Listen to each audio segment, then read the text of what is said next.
You have heard it said, love your neighbor, but hate your enemy. But I tell you, love your enemies and pray for your persecutors.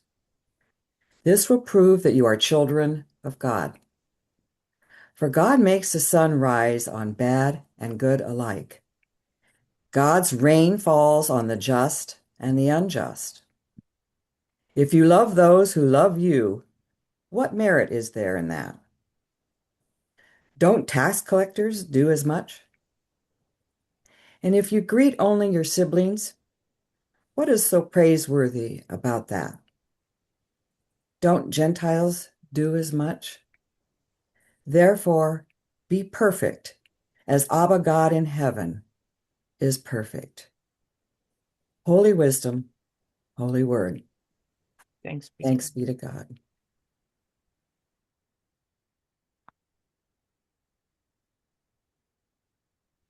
Be perfect, eh? What can that possibly mean? We aren't supposed to be perfectionists, right? Well, Greek scholars, here is the word Jesus uses, teleos.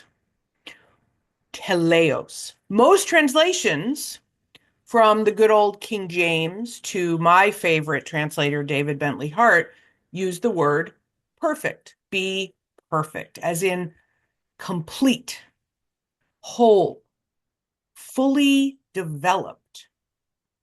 You might use it for a fruit, the perfect peach in summer, or the perfect pear in autumn. Ripe, juicy, delicious, perfect. Last weekend, I went to Smyrna, Georgia to attend a yoga conference. You might know this because we had to meet online last Sunday since there was a worry about my flight from Atlanta being canceled. At this conference, which was dedicated to nutrition, fitness, and positive mindset, I was able to meet folks from all over North America. People whom I would normally have zero contact with. I was honest with them about where I'm coming from as a woke lady pastor from Seattle, but we were united by our goal to improve our health and fitness and to encourage each other. One 88-year-old Mennonite man told me he never would have associated with someone with tattoos before. But after the weekend, when I told him I was going to use him in my sermon as an example, he said, "Preach it, sister. God has a purpose for you." Another friend from this yoga group is a huge devotee of the Duck Dynasty people. I don't know if you know who they are, but I told him that these Duck Dynasty guys are so far removed from my own experiences. I was like, the Duck Dynasty guys are way over there. And then I like walked over to the other side of the room. And I was like, I am here. And they are way over there. And he was like, what do you mean politically? And I was like, not just politically. I was like, we might as well be from a different planet. That's how far away we are from each other. And yet, this Duck Dynasty guy and I talked for a really, really long time about our families and our struggles and our faith. And at the end of the visit, we told each other, I love you. I had so many warm and loving interactions with people. The one who touched my heart the most was a man who told me that he voted for you know who, and I'm pretty sure many of them probably did. And we were reflecting together on the differences between us. And he shared that on Facebook, somebody that he knew had made a post and called anybody who voted for you know who scum. And he had called this person and said, "Are you talking about me?" And his eyes filled up with tears when he was telling me the story. He was like, "Am I scum?" This is not a social justice sermon. This is a collective liberation sermon. Collective liberation is, in the words of MJ Kaiser, material, spiritual, relational freedom of all life from domination systems. the ways that they manifest particularly and specifically and in all their broad forms of reach. There is no way to disentangle cosmic life from community life, from individual life. In other words, we are bound together. All of us are bound together. These words of Jesus from the 5th chapter of Matthew's gospel are the heart and soul of the entire story of the incarnation of God in human form. If we had nothing of the scriptures except for these few verses, we would have it all. In these verses, we learn 3 truths, and these truths are all we need to know in order to follow Jesus, the human one, the Son of God. 1, we learn the nature of God. 2, we learn the character of Jesus. 3, we learn what is required of us to follow Jesus. That's the heart of the gospel. So first, the nature of God. We're told the following: God makes the sun rise on bad and good alike. God's rain falls on the just and the unjust. We expect God's justice to be a reflection of our justice, a system humanity has created based on reward and punishment, on violence and retribution. But there is no violence in God. There is no reward and punishment. There is simply love. As human beings, we can't help but pray for concrete solutions to our problems. Small problems like a lost wallet, large problems like a loved one who is ill. If we find our wallet, we thank God for the answer to a prayer. If a loved one dies, maybe we stop believing in God altogether. And we should lose our belief in that God, the God who plays favorites, the God who, if we are good enough or pray hard enough, will reward us. It's incredibly difficult to let go of the belief that God stops bad things from happening or that God will punish the wicked. But that is what Jesus is asking us to grow into, growing towards ripeness and perfection. In this passage, we also learn the character of Jesus, the Son of God. We learn his character throughout the Gospels by his actions, healing the sick, raising the dead, casting out demons, being willing to suffer and die at the hands of the powers. We learn through his teachings. This passage is the summary of his first discourse in Matthew's Gospel, the most famous one, the Sermon on the Mount. And what I learned from this passage is that Jesus is a demanding teacher. Eugene Peterson's translation of verse 48 is, in a word, what I'm saying is grow up. Your kingdom subjects, now live like it.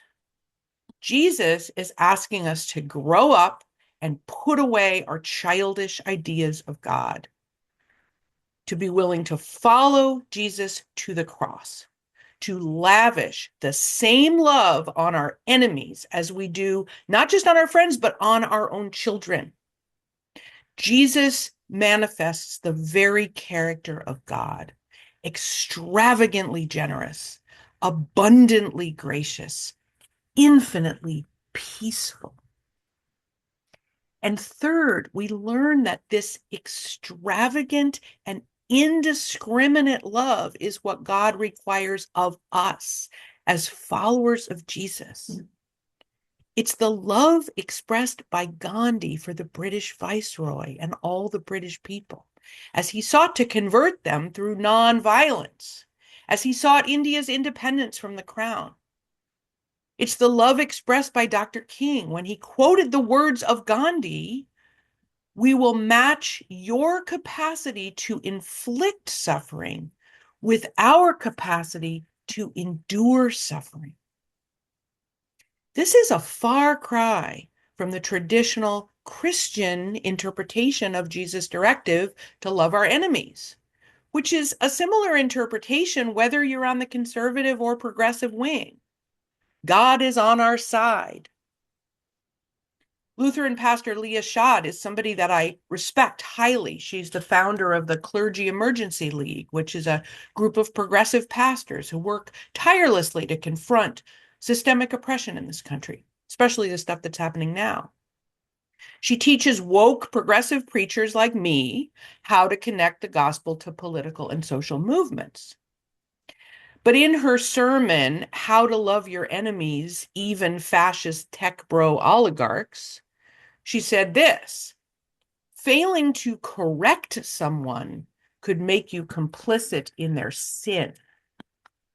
Now, that statement, failing to correct someone could make you complicit in their sin, is straight out of the theology of our so-called enemies in the conservative Christian movement. It's why Mayday USA staged a demonstration in Cal Anderson Park this summer. White, cisgender, straight Christian folks coming into a queer space and staging a prayer protest is traumatizing for many reasons, but I know these folks were acting out of their own belief in the gospel, misguided. And for those of us who put our bodies between them and the bodies of queer and trans folks, we have to do better. We have to truly love them, which means allowing them to make their own mistakes, acting with compassion, with humility, and with non-violence. We don't call them names, but we absorb their violence with our bodies and our ability to suffer that harm, the harm they do to marginalized folks. We played Pink Pony Club on kazoos. We sang love songs to them, love songs that might drown out some of their words, but we have to act with without self-righteousness. Indeed, without righteousness even. Is God on our side? Most certainly. But God's on their side too. Pastor Leah says that love is not a feeling, but must be demonstrated in action. Yes, love must be demonstrated, but it's also a feeling, and action flows from that feeling. Agape is the word Jesus used here for love. It's tenderness, it's cherishing, it's a belief in the other person's unshakable goodness, an inner knowing that our enemy is just like us, made by our Creator in the image and likeness of God, with the same capacity to do harm that we have. This is much harder to do than simply calling someone out lovingly when you see them act in ways you think are wrong or sinful. Our struggle is not against these people. It's not against Mark Driscoll, my nemesis, or Stephen Miller, or the president and vice president. It is against powers and principalities, forces which seek to drive humanity apart. Our struggle is against the myth of redemptive violence. It's against ourselves in a way. The violent thoughts in our own violent hearts. Jesus tells us in this same gospel chapter that thinking something in your heart is akin to doing the deed. And I've thought some pretty violent things about Stephen Miller, I'll tell you that. We're called to look within, to pluck the beam of wood from our own eyes.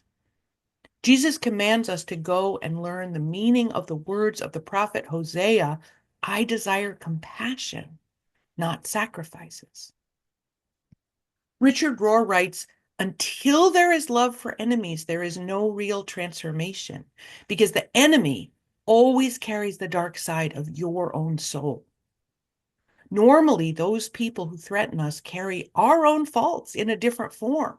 The people who really turn you off are very much like you. Jesus offers not just a suggestion, you've got to love your enemy to grow up.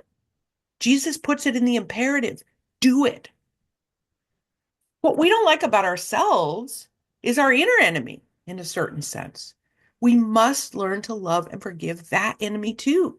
Sometimes that takes great humility and great compassion, but if we learn it internally, we'll be prepared for the outer enemies. Richard Rohr uses the New Jerusalem Bible translation. which translates the last sentence not grow up, but you must set no bounds to your love, as God sets no bounds to love. Gregory Boyle, in his book Cherished Belonging, writes, what transcends even understanding each other is believing in each other. What gets cultivated is a warmth and kindness that genuinely wants another to be happy. This is really, really hard. This kind of nonviolent living is a spiritual practice. It's not a one-time decision. Oh, I'm going to love my enemies. It takes care, willingness, consistent study, like the study that Cheryl is inviting us to. Sustained effort within a beloved community may move us closer to perfection. Our loving God invites us every day into deeper healing and wholeness. When Jesus asks his followers to be perfect, he doesn't mean we'll never make a mistake. He means grow up. Grow into the image and likeness of the God who made you, every day moving a little bit closer to the God who loves absolutely boundlessly. It means be full of life, juicy, like a summer peach, ripe and sweet, filling the world with God's goodness. May it be so. Amen.